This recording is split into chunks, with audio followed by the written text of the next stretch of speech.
that's about it. Yeah, I love overdrive in this game mode. Big thing, too, is how it's been used as well in respawns, but Ricky does go with the striker yet again. Okay, Trophy drone favors it just too much. And on retaliation, if you're pushing towards that bottom arch site, having a trophy drone to absorb one of those lethal grenades can be very, very useful. Have you seen a play actually made, though, with the payload yet? I haven't, like, in S&D, that is. Oh, no. Like, you get a plant down, you drop it, and then something crazy? No. I've yet to see that. I mean, maybe this will be the match. No, maybe. It's taken a while, though, folks. It's game 2 of your grand finals. Rise Nation going up against Cloud9. Rise continue to look hot. They're 2 maps away from being crowned your CWL Vegas Open champions, and they're going to start from the offensive side of things in map number 2. I feel like I have to, at least for now, go over to Vicento just because he's been the hot hand. Let's see what he can do in the opening round as he's going to look to take control of Patio. You know, important that position is on the map, and as soon as I talk about its importance, he dips out. And I love these mind games being played by Cloud9. They don't actually show any setup towards this bottom B site, and it makes the boys on Rise Nation panic. They send 2 back to their spawn right away.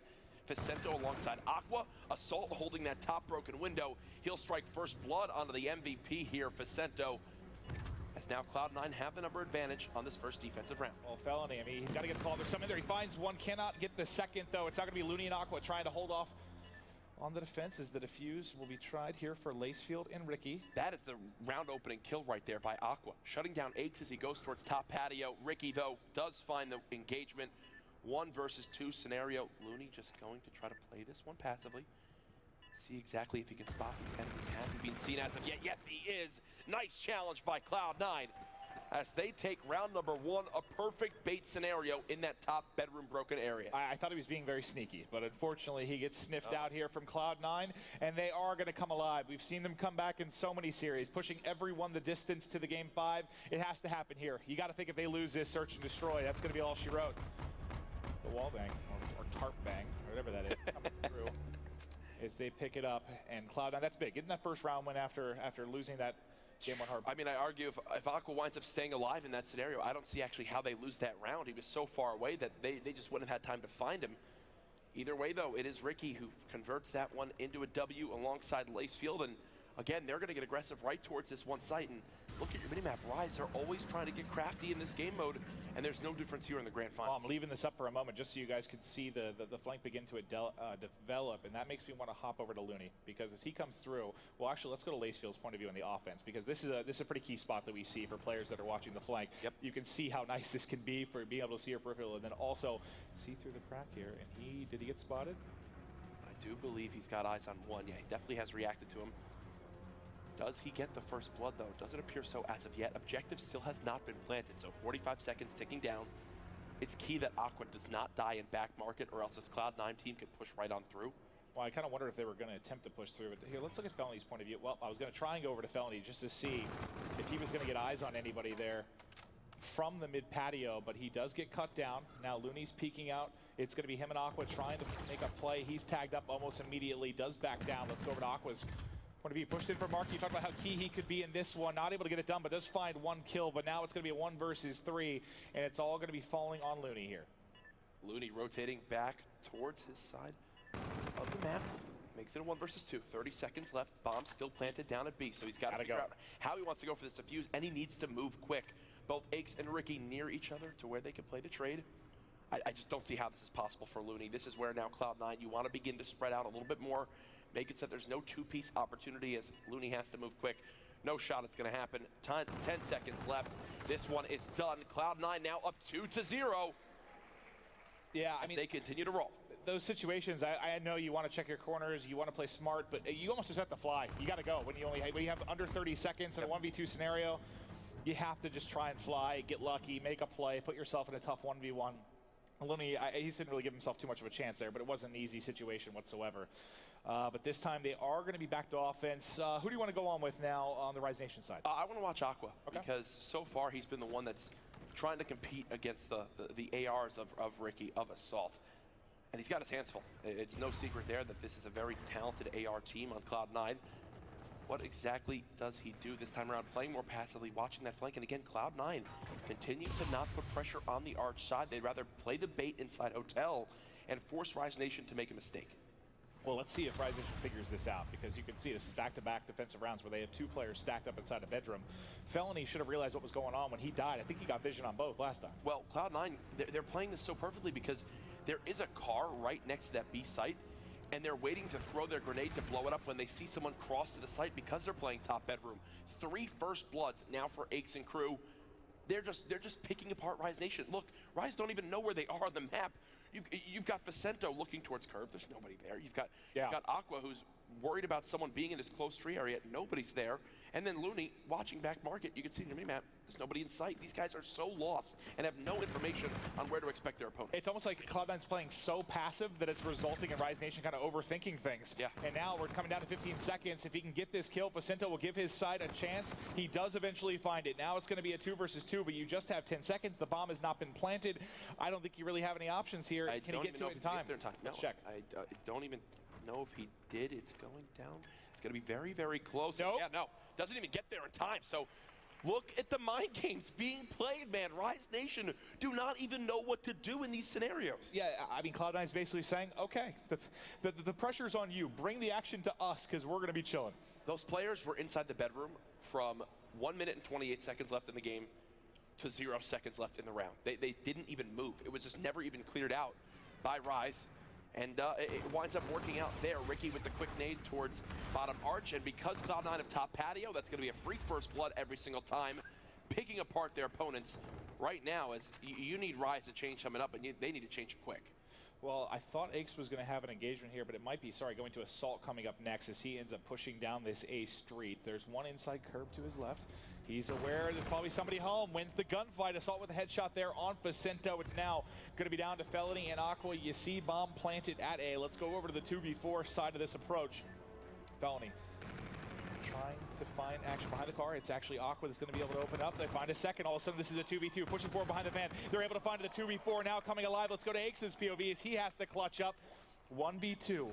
25 seconds and he's down. How do you let that happen? It's beautifully played by Felony. I mean, the guy saw the first player at the close car. We were watching from his perspective as he called it out to Aqua.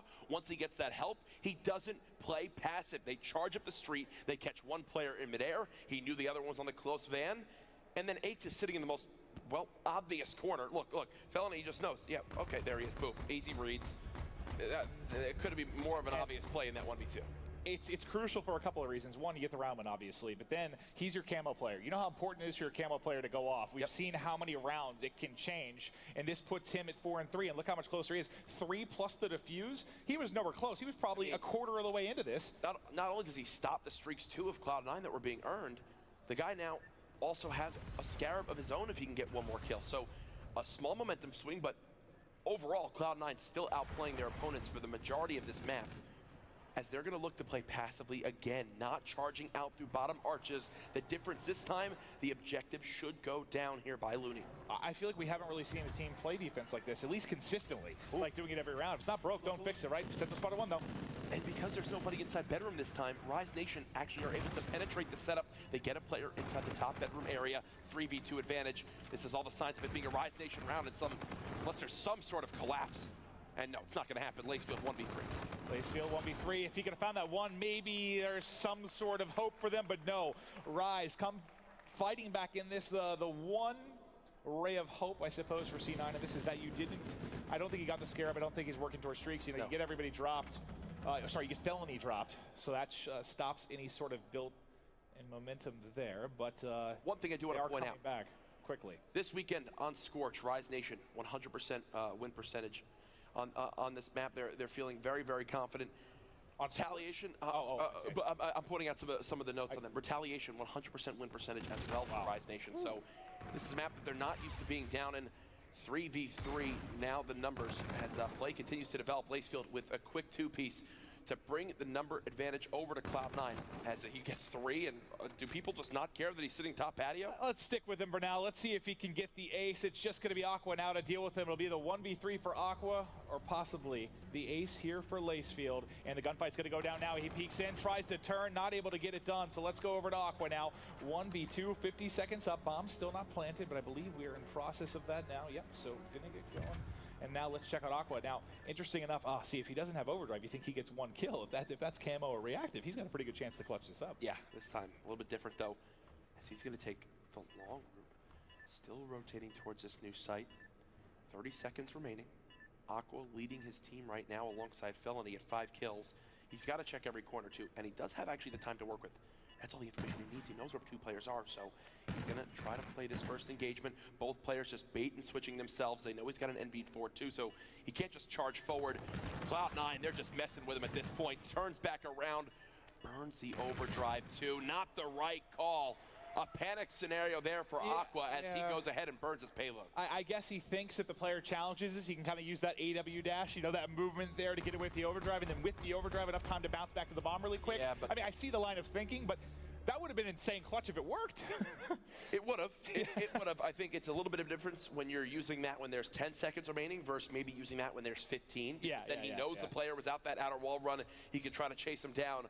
There, though, not the story. Cloud9 stop the bleeding, and they retake a 2-round lead in this game as, again, they send nobody through that bottom arch side. They give up the B site as they're just way more confident in playing for a retake. But the flank comes in quickly, and that is Aches pushing in through their back curb and picking one up. They were not prepared for that at all, because to be frank, we haven't seen it at all. As much as we were talking about Cloud9's consistency with how they were actually holding inside a bedroom, they haven't flanked at all. They just weren't ready. What's been the magic for Rise Nation so far this weekend is their ability to read situations and just not get caught off guard. And so far this entire map, it seems like they're just not paying attention to the flank. They're easily being broken down in the setups that they have, and it's just uncharacteristic of the team that got to this point in the grand finals. First challenge comes in. Aqua still playing the corner, gets out with his life as well. This should not be happening. Did he not call him out in that corner? He walks into it. Aqua wins the 1v2. He's in the corner. Where else did he go? Yeah, well, you saw him from patio. Did you not tell your teammate flying at a bike like Aladdin that he was sitting in the corner? Like Aladdin? Yeah, the magic carpet dude, Soren. Okay, well, you know, I'll give you that one. He did kind of look like that. He checked every corner but the close one. And that's a choke, in my opinion, if you're Cloud9. An opportunity now for Rise Nation to strike as they're within 1 round yet again. And they have defense. Payloads, none available for either team. You can see Lacefield, if he does get a kill, he will have that reactive armor, though, which could be a beautiful tool to swing around in his team's favor. Now we saw around, I think, I want to very say similar. Maybe their first round that we saw come in from Rise Nation. Now similar to what we saw from Cloud9. Let's see how it bodes for them. You still see the number 4 in your minimap. That's Aqua going to be holding way top marquee on for that position to be. The flank does come in. That's Looney able to take it. Might be able to tie it up in this series behind the first blood, but I don't think he's ready for this. You have Vicento set up back by Broken. They need Vicento to catch up with the pace of his teammate. He's going to go all the way around towards the back, and this is a perfect read by Vicento. The guy's been lights out. He's got to call it out to his teammate. No assist getting. And he dies. How does Looney die to that player? I don't know. You got to think with the call out coming in, you're able to pull this off. But now a possible clutch, maybe a 1v3 here for Aches. He has rewind to work with. He's got to know where Vicento's coming from. His teammate would have called it out there by Broken. And now with 15 seconds, Patrick Price just has to hold on. He doesn't check the corner. There it is for Patrick. Apparently, teams have decided to throw away the last 2 S&D rounds because they just look clueless right there. Aches beautifully done. Well, Vicento thinks he checks the corner. Exactly. Let's say you see him kind of jiggle peek like he does check it there. Just doesn't get enough of that corner. He's tucked away too strong. There have been some odd rounds though, right? Or odd conclusions of rounds? Especially the last 2. They just give that one up for free to Aches, and this is where you begin to call into question nerves in this final. These are the guys that have gotten second so many darn times that they're making uncharacteristic plays right there. The second player goes soaring out of top bedroom window when there's nobody close for a trade. If they play it more passively, they win that round. Another first blood here for Ricky. Thankfully, Looney's there to lend a helping hand. 1 minute remaining in this side as Assault picks up another kill. And you got to think about reactive armor here. I mean, this is your last round to really make a play. He's able to find one, tie this up now at 2-2. So Looney has that work with. Lacefield, if he finds a kill, will then also have it. This is what's worked so well for Cloud9 earlier in this map. Just go ahead, sit inside bedroom, and wait for your opponents to make something happen. Looney decides he will be the one to initiate that action. Plants the objective, has himself that reactive armor. As Aqua does see 2 crossing. Looney, he should use this payload. You've got to force the rounds to go on. He does pop it, and woo! It was a little bit closer than you would have wanted to see. Shaky. I could see your reaction there, like, okay. Not as clean as you would have wanted, but either way, we will see around 10. Yeah, I mean, you're in a 2v2, you have bomb planted. Could you have maybe won that without it? Sure, but get the round. Secure the round and move forward. But remember, on the other side, Lacefield just a kill away from hopping into his reactive as well. That is my key to probably close this one out, and that's who I'm going to watch. If he can get anything going here to fire off this reactive, he might be able to shut it down. You do still have rewind available on Vicento, and actually this could be clutch too. Look how close Felony is to that camo. Yeah, but if he gets first blooded, that's a tool not to have. Aqua opens it up. Number advantage now to Rise, and look at Cloud9. They're just sprinting back on the map. They know they have no positioning. And look at your mini-map. Vicento, the MVP, playing a sneaky beaver role, making Puckett very, very proud as he's looking to further put his team at an advantage here. He's checking literally every single corner to a point where it might backfire. There you go. Free one in front of him, 4v2. Rise about to force the round 11, unless somehow they can clutch a 2v4. And now as we switch over to Lacefield, since he's able to pick up some points, he is going to find the reactive armor. Does he decide to maybe close it out here or save it for a round 11 is the question. You see bunched up right now. You've got the side of Rise Nation. They're really doing a good job playing together. I think this timing's going to work out for them. If they keep rotating at this pace, they should be able to spot him mid-objective focus. There's one. There is two. There it is. Round 11. Ah, that was stressful, right? Yeah, but Rise Nation, again, once you get the number advantage, the best thing you can do in Search and Destroy, stay active. They do just that. And not only will I believe earn the camo, but potentially a second payload as well. Round 11, S&D wins championships. This is for Rise to go up 2-0 in your grand finals, or for Cloud9 to tie it up. And yes, they not only earn a second payload, but a third as well. So many tools to work with. And again, Lacefield does not use his reactive armor. You've got to use this to open this round. You cannot die if you're Felony. Well, the problem is he's got to get some points here to actually activate it. As Lacefield just under. Now, as he's jammed up, not going to be able to use camo. Here it goes. He wants to use, try and make a play, but look at the minimap. Look at the minimap. They're all rotating back. This might end up being burned unless he can find this one kill. He's got to go quick. Oh, he has to fly at him. He doesn't see him yet. Give him one kill with it, surely. Felony able to pick it up, and there he turns. Tags up a second, but can't close the kill. 4v3, make it a 3v3. Aqua uses overdrive to get back to the action. Now there's two players left. It's Lacefield with reactive armor. Coming in from behind, he's able to get it. Now it's going to be a 2v2. Vicento and Aqua going up against Lacefield and Assault. Assault almost got this camo. Oh my God, he's playing it the perfect angle. Gets the kill, but it's traded immediately. Vicento and Lacefield, the two superstars of these teams this weekend. Time ticking down. Vicento does have to check this objective. How does Lacefield play? He's looking for the kill. Vicento spots him! Rise Nation win the map, and they're now one game away from being crowned your CWL Vegas Open champion.